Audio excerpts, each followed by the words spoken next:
Good morning, ladies and gentlemen. Thank you for attending today's ceremony.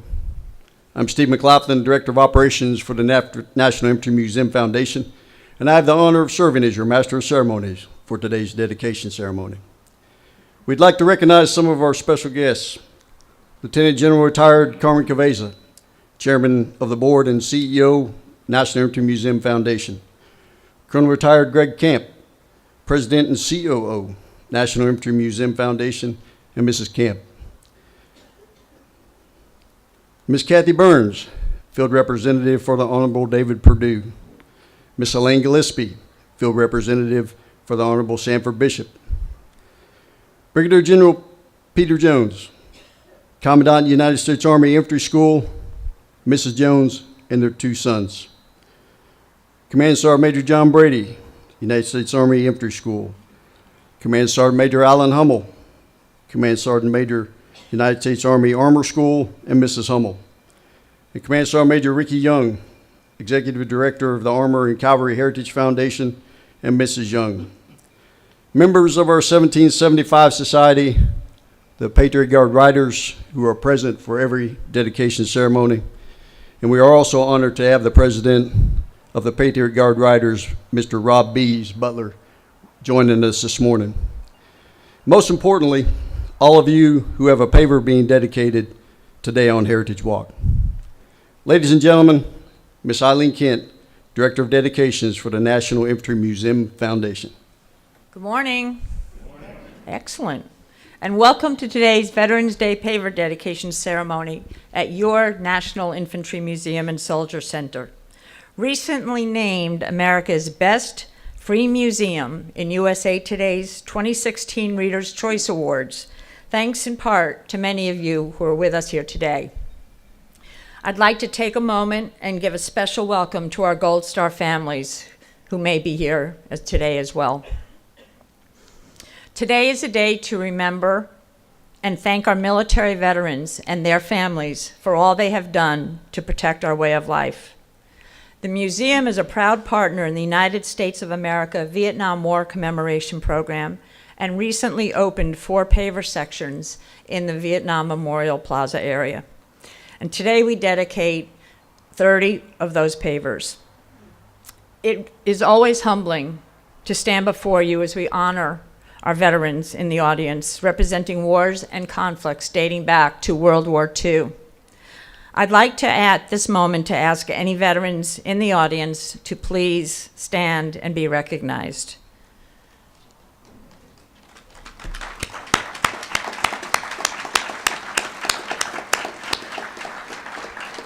Thank you all for your service, and thank you to the families. Please be seated. The pavers we dedicate today represent individuals, military units, and military associations across all branches of our armed forces. The commemorative paver program means many things, but what transcends it all is that Heritage Walk is a place of honor where we remember the legacy of soldiers, past, present, and future. The over 200 pavers being dedicated today include veterans from the Civil War, from World War I, World War II, Korea, Vietnam, Grenada, and the global war on terror. Our local gas company, Liberty Utilities, is honoring 15 of their employees with military service with pavers today here on Heritage Walk. One of the museum's longtime volunteers, Mr. Richard Wright, himself a veteran of the Vietnam War and civilian employee at Fort Benning for many years, is here with family to dedicate an additional 4 family pavers. Another local veteran, Kenneth Howard, is dedicating 8 pavers to honor the service and sacrifice of his family during World War II, Korea, and Vietnam. 1 for his father, 1 for his uncle, 1 each for his 5 brothers, and of course 1 for his own service.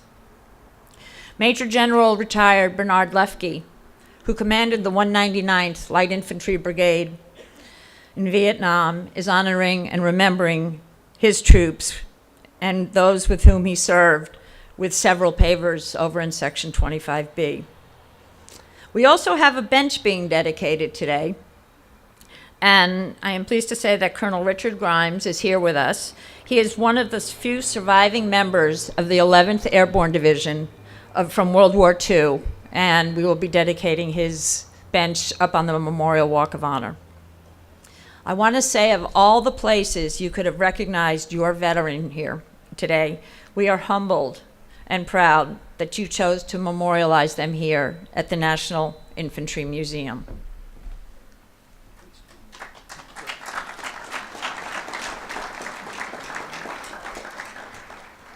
Ladies and gentlemen, please rise for the national anthem and remain standing for the invocation given by the Fort Benning Family Life Chaplain, Major Darren Chester. Please be seated.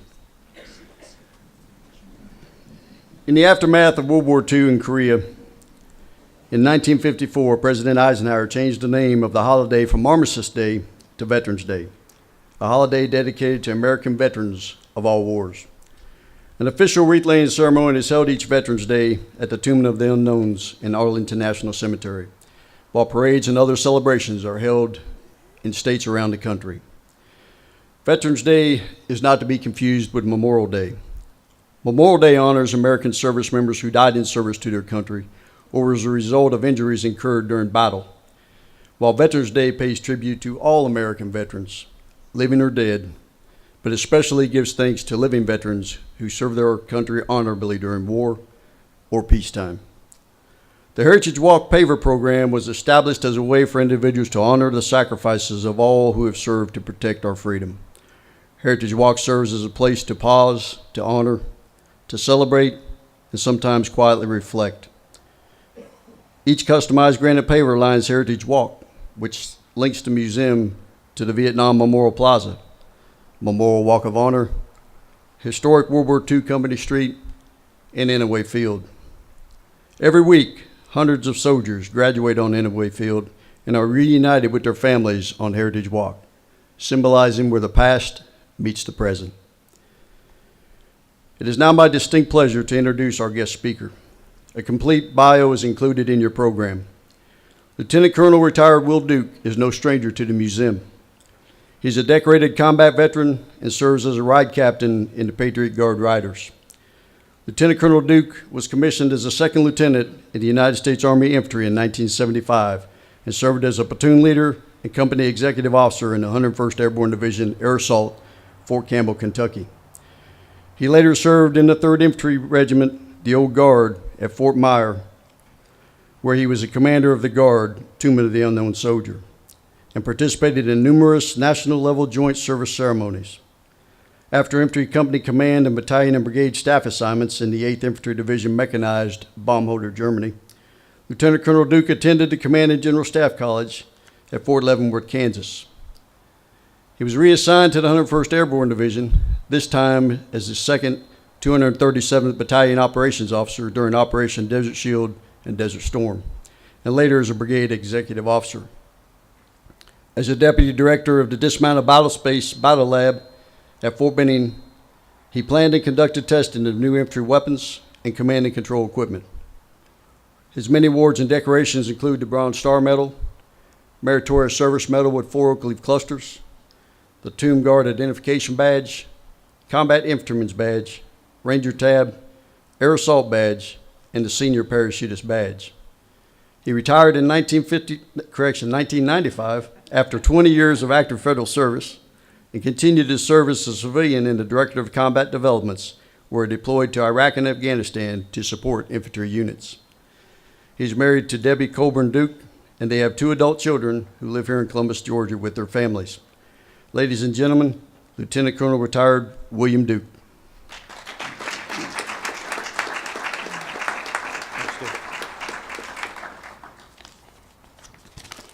Well, thank you very, very much. And good morning. It's an honor and a privilege, and I mean that in the most sincerest way, to be speaking with you here today. I'd like to take just a few minutes to talk about veterans, to talk about their sacrifices, and a little bit about the cost of freedom. First and foremost, to all the veterans here today, past, present, and future, thank you for your service. To each of your families, thank you for your many sacrifices. We're here today to honor our heroes, to remember their achievements, their courage, and their dedication. As you know, the price that is paid for our freedom is very, very high. It is paid by the few for the many. It has been paid with blood, sweat, and tears of many selfless individuals over the course of many decades to protect our freedom and to keep us safe. Today, on the 11th month, the 11th day, and at the 11th hour, we honor our veterans. But it's also a day to remember and to reflect. To me, it's an emotional day when we remember both the extremely good times and the bad times that we experienced during our military service. We remember the wonderful experiences and the camaraderie with brothers and sisters in arms that can never be forgotten or replaced. At the same time, we remember those who experienced terrible visible and invisible wounds. As you well know, freedom is not free. I am a proud member of the Patriot Guard Riders. The PGR is a very diverse group of volunteers totaling over 300,000 men and women across this great nation. The volunteers are made up of veterans and those who have never served in the military, but want to show their appreciation for those who do. We have one thing in common besides motorcycles. We have an unwavering respect for those who risk their lives for America's freedom, including fallen military heroes, first responders, and honorably discharged veterans. In the Patriot Guard, we have a saying that every day is Veterans Day. We participate in unit deployment and arrival ceremonies, various help on home front activities, and at the family's invitation, we participate in service members' funerals. Participating in these funerals is a constant reminder that the freedom we enjoy comes at a very high price. Like many of the PGR members, I sometimes tear up when I hear taps played at the gravesite. The tears are a mixture of joy, pride, and sadness. Joy for the fact that we live in a country where we are free to become whatever we dream and whatever we're willing to work for. Pride in the fact that we are fortunate to serve in the United States military family. And sadness for the loss of those that have sacrificed all in order for each of us to enjoy abundant freedom each and every day. To those of you who are currently serving and fighting for the freedoms of others, home and abroad, please know that we are backing you. We honor and support you with every mission we carry out, and we are praying for a safe return home for all. Many consider the Tomb of the Unknown Soldier in Washington, D.C. to be the ultimate symbol of the cost of freedom. The unknown heroes lying in eternal rest there not only lost their lives, but they also lost their identities. The tomb is guarded 24/7 by elite sentinels who have been through a very stringent selection process and have demonstrated their ability to not only for perfection in appearance, but also demonstrate a commitment to honoring the fallen with their hearts and their minds. The sentinels memorized 17 pages of information about the unknowns and about Arlington National Cemetery. After all, a soldier never dies until he is forgotten. The sentinels never forget.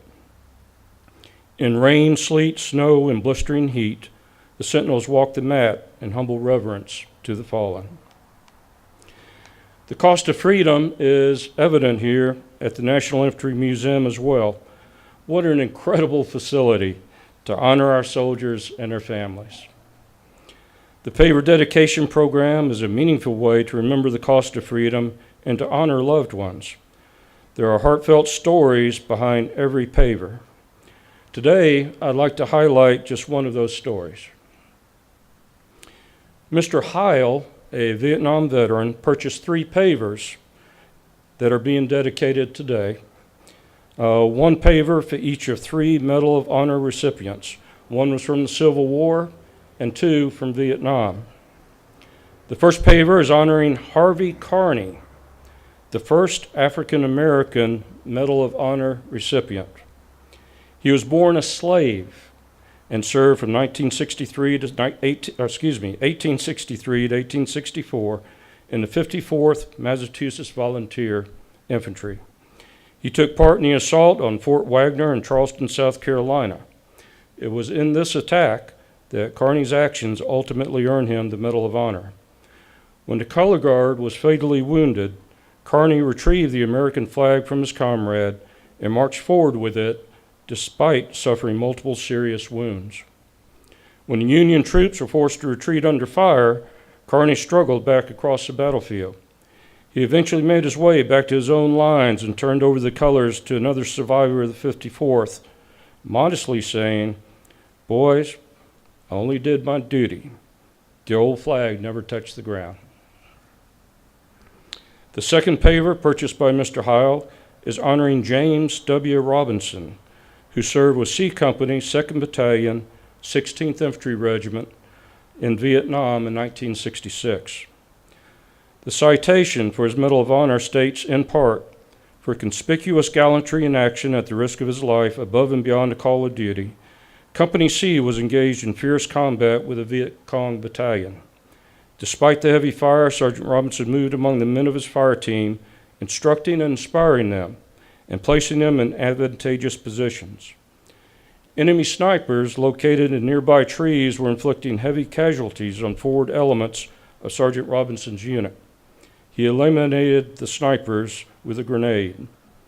Seeing a medic hit while administering aid to a wounded soldier or wounded sergeant in front of his position, and aware now that there were 2 wounded men at the mercy of the enemy, he charged through a withering hail of fire and dragged his comrades to safety, where he rendered first aid and saved their lives. His magnificent display of leadership and bravery saved several lives and inspired his soldiers to defeat the numerically superior enemy force. The third paver, purchased by Mr. Heil, is honoring Sergeant Matthew Leonard, B Company, 1st Battalion, 16th Infantry Regiment, 1st Infantry Division, Vietnam, 1967. Leonard was born right next door in Alabama. When his platoon came under attack, Sergeant Leonard organized a defense and encouraged his men. Despite suffering several wounds, he continued to command and eventually charged and eliminated an enemy machine gun position. He was wounded again during the charge, and he died soon after. Sergeant Leonard is buried at the Fort Mitchell National Cemetery in Alabama, just a few miles from here. His gravesite is often visited by members of the Patriot Guard Riders. When Mr. Heil purchased these 3 pavers, he wrote on his paver submission form, "May these 3 pavers be placed together on Heritage Walk. Brothers in arms protecting the flag and their men."